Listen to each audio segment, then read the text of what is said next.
Hi there, I'm Tracy Townsend. I will be bringing you through this week's top stories from around Columbus. Electric bikes and scooters have been a point of discussion for New Albany City Council this week.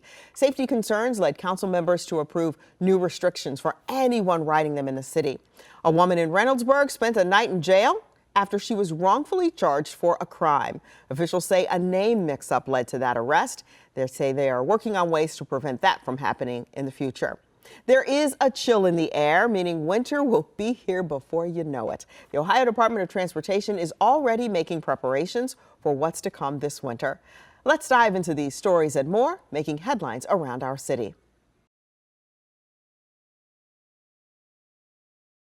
Philip Daniels is behind bars here at the Franklin County Jail after a judge agreed he should not post bond for his latest rape case. 10 TV has learned he may never have been able to leave jail for a rape case in August of last year had a duty judge agreed with the prosecutor's recommendation for a high bond. Philip Daniels was arrested on August 28th of last year after he was identified by an alleged victim that he was the suspect who allegedly raped her here at this Northeast Columbus apartment on Willow Walk Lane. According to a search warrant, Daniels identified himself as being with maintenance, displayed a gun, and ordered the female on her knees where she was sexually assaulted. During Daniels' arraignment, the prosecutor's office tells 10 TV it asked for a high bond, which the office says is usually $1 million. According to court records, Daniels was given a $250,000 bond on September 11th. He has no prior criminal history. 3 days later, he posted the required 10% bond, or $25,000. We contacted the duty judge about the lower bond, but did not hear back. A little more than a year later, police say Daniels is accused of committing another sexual assault, again at this downtown Columbus apartment on East Long Street on October 2nd. According to the complaint, the alleged victim said Daniels told the victim he was there to fix a water leak, forced his way into the victim's apartment, where he's accused of sexually assaulting her and threatening to kill her. Columbus Police Lieutenant Jason Garner is warning people not to answer the door if you don't know the other person. Doorbell rings, there's a knock at the door. If you're not expecting anybody, make sure you know who's at the door. Do not open it until you're comfortable with who that person is. If you do not know them, don't answer. You can talk to them through the door, through a window, call the police if you feel very unsafe in that situation. I spoke to the alleged victims of the August and October crimes, and both tell me they knew Daniels was out of jail because they had signed up for an alert system. One of them told me they were not surprised that he had committed another crime. Daniels has pled not guilty to the charges. Kevin Landers, 10 TV News.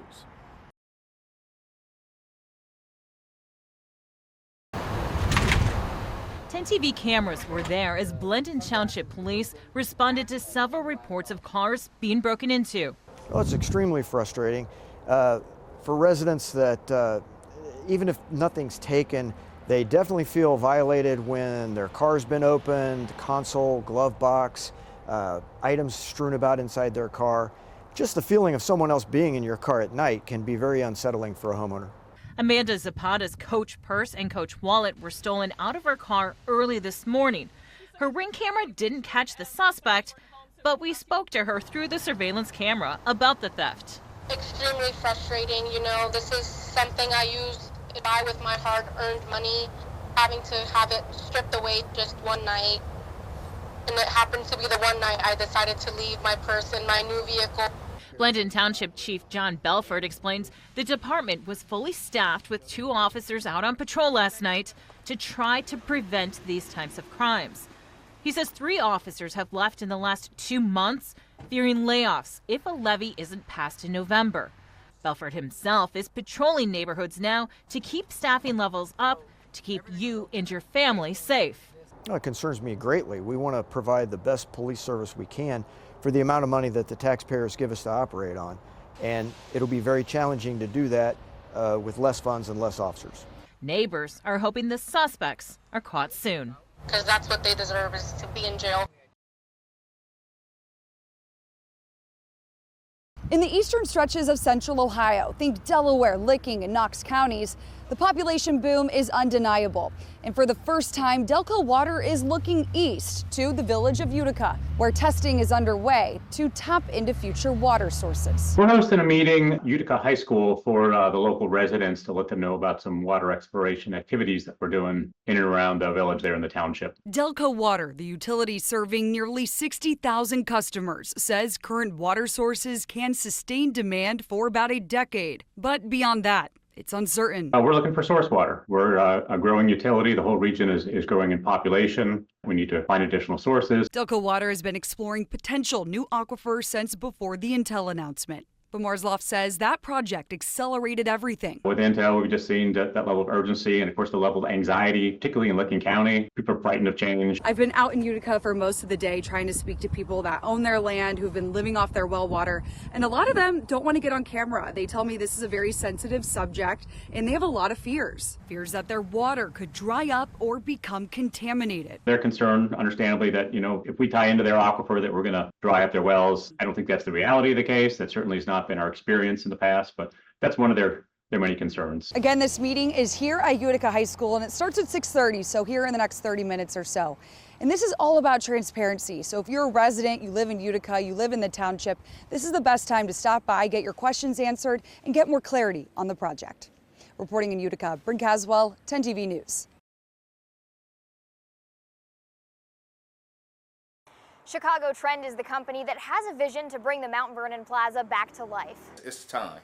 We have development going on Long Street, and we need development to go on Mount Vernon. Al Edmondson owns a Cut Above the Rest barbershop. I've had this business in this area for 37 years. His business is right across the street from Mount Vernon Plaza. Inside his shop is a mural telling the story of the neighborhood from years ago. This is the vision, to bring it all back. The area was once thriving until it was cut off from downtown in the 1960s when Interstate 71 was built. He says over the years, crime pushed businesses and patrons away. Now he's hopeful a big investment can bring it back. We want to make sure that, we can have a safe place where people can come back, because a lot of people left during those times.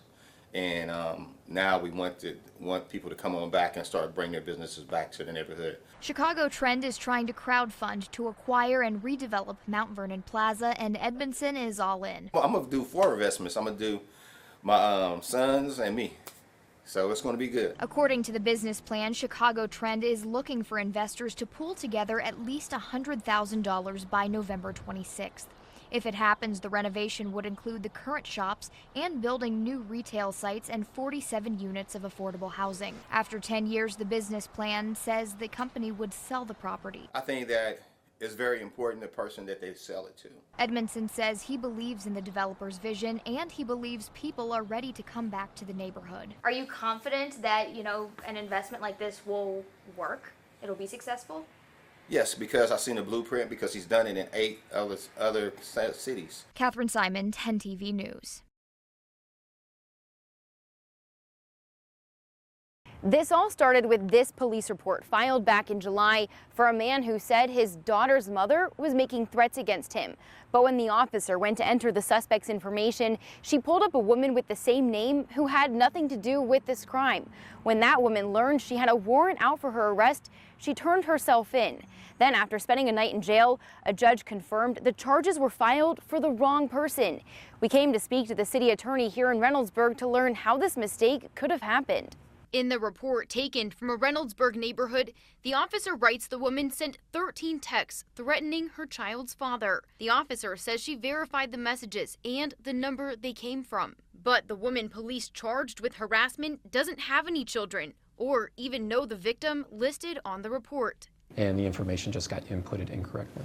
And what should the officer have done to confirm that the suspect she was listing was in fact the suspect? Well, you need to make sure that you're checking with the information that you received from the person who made the report. Reynoldsburg City Attorney Chris Shook says the officer realized her error 3 days after filing the report and went downtown to fix the mistake at the courthouse. We believed, the officer and myself, confidently that the charge was being dismissed, and it wasn't dismissed. Shook says he learned the changes to the charge never went through after the wrong woman was released from jail last week. I just want to say that I feel for her. This should not have happened. And what are you guys doing in Reynoldsburg to prevent this from ever happening again? And we've already met with our chief of police. We are placing significant emphasis on our responsibilities, as the government. When we file something against a person, especially if it's going to be a warrant, we need to be very careful and make sure that we have the correct person. The city's mayor says he too is taking this seriously. So working with the chief of police, working with the attorney's office to make sure that we have some other safeguards in check. Reynoldsburg police have now filed a warrant for the woman these charges were meant for. We did speak to the woman who was wrongfully charged off camera. The Reynoldsburg city attorney says he's willing to work with her to try and make things right. Reporting in Reynoldsburg, Carla Rogner, 10 TV News. This melted, molten mess used to be a 2008 Cadillac CTS with 146,000 miles. That is, until it caught fire on a Columbus highway on June 1st of 2024. The woman behind the wheel says the flames came out of nowhere. I'm happy you got out of that car. Yeah. I'm lucky. Yeah. I can't be upset. I'm really lucky. And you just bought it? Just bought it today. Today? Yes.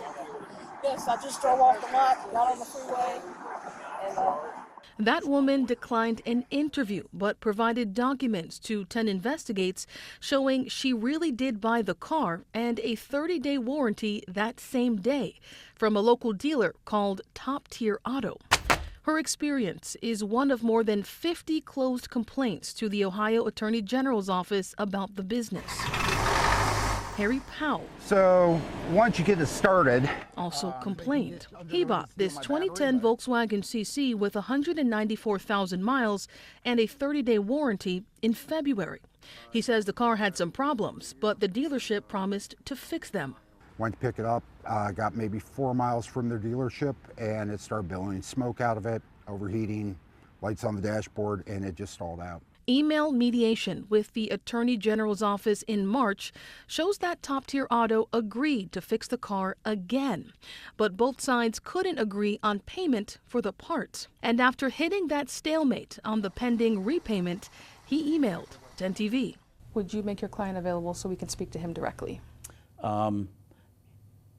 He is not going to be available to speak. That's why I'm here. Yeah. I'm going to speak with you. We took those concerns to the dealer's attorney, who said his client has done nothing wrong. He can sell all those used cars as is, okay, as long as he complies with the Ohio Consumer Sales Practices Act and is not practicing deceptive sales practices. So he can sell them as is. When you spend only $3,000 buying a car that has 300,000 miles on it, and it breaks down 2 hours after you've been driving it, I hate to say this, but what did you expect? And when it comes to that car fire, he says the car's mileage made it a riskier purchase. For anyone to sit back and insinuate that someone should know that it's going to catch fire driving down the road is absolutely out of their mind for thinking that. But I feel like you're insinuating that the buyer should be aware that it could catch fire because it's old and has a lot of miles. So it should. So he shouldn't assume that it could catch fire because it has a lot of miles, but the buyer should. He's not assuming that. He does an inspection based on what he sees when he buys it. When he buys that car, he doesn't know the history of that car. After our interview, that attorney sent me an email to follow up. His message also included this update on the woman whose car caught on fire.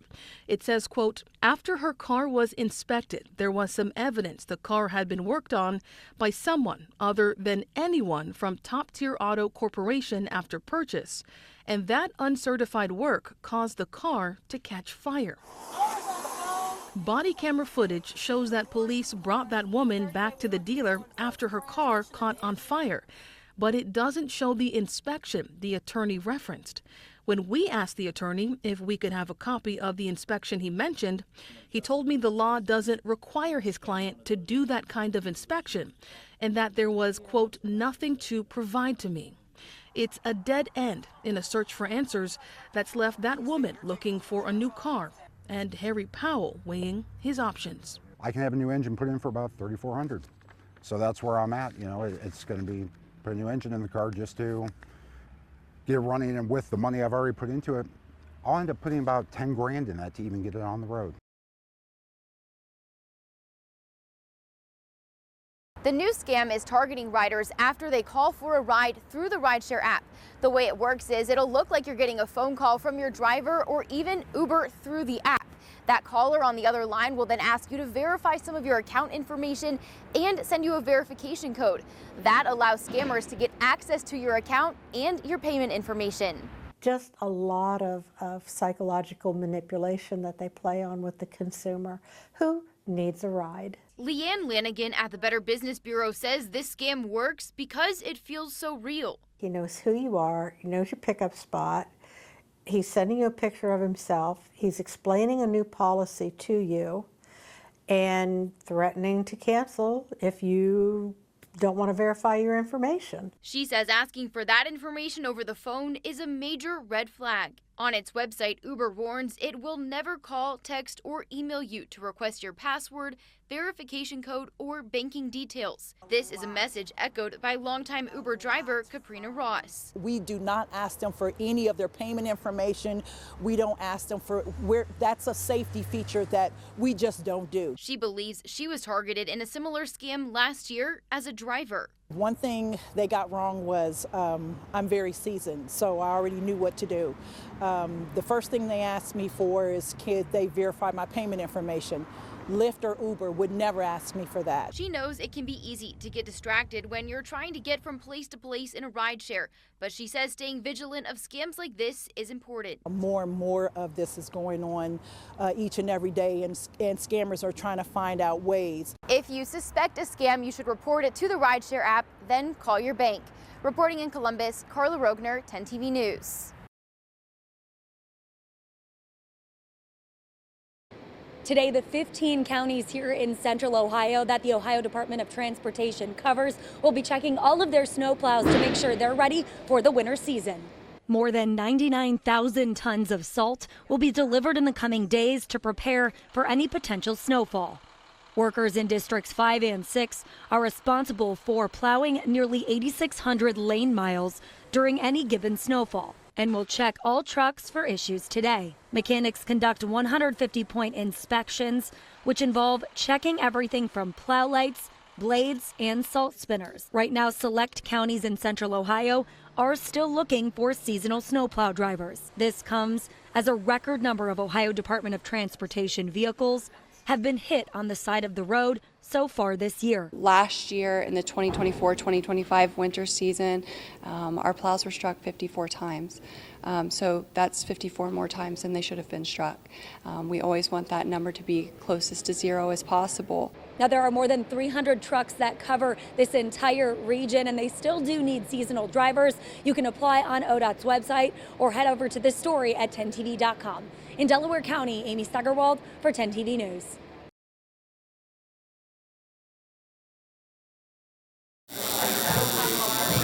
Years ago, I was diagnosed with cervical cancer. Didn't need chemotherapy or radiation, just had surgery.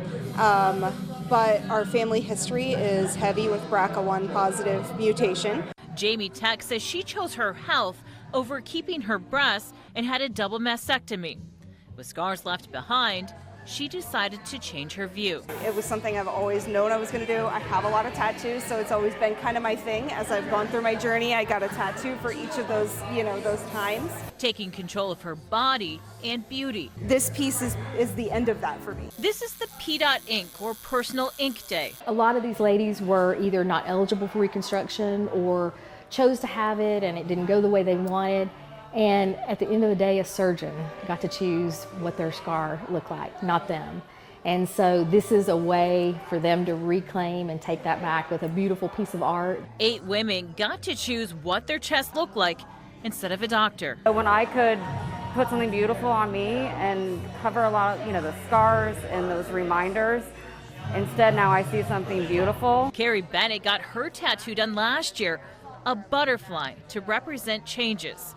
Now she's the changed one, here to support other women. Just to see them just fall in love with something instantly that they probably looked in the mirror 1,000 times and weren't in love with is just, it's very touching. Gahanna Tattoo donated the space and artist's time to transform these women. It's not only about, covering the scars, but also just creating something beautiful that could boost their confidence. While beauty is only skin deep, taking control is life-changing. What a way to be able to do it, surrounded by a bunch of women who have gone through or going through the same thing, and just being a support system for each other. Inga Hanna, Lacey Crisp, 10 TV News. That's a wrap on this week's edition of Around Columbus, your look at the stories shaping Central Ohio. Thanks for spending time with us. Stay safe, stay informed, and we'll see you next time. Don't forget, you can always get the latest updates on the go with the free 10 TV News app.